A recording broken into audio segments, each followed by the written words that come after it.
mùa xuân ba bè, là mùa xuân thầy cô. Bánh chưng xanh bên đường hao đò, thành mai về bên thành đa tươi.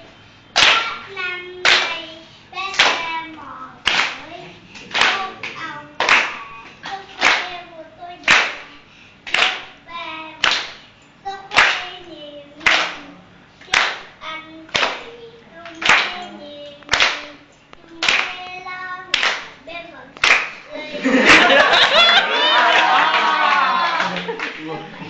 Tuổi già, chúc ba mẹ sức khỏe nhiều năm, chúc anh chị thương bé nhiều năm, nhưng bé lớn rồi bé vẫn thấp ly.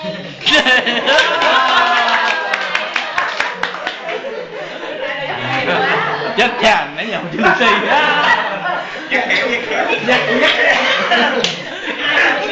nhắc hai lần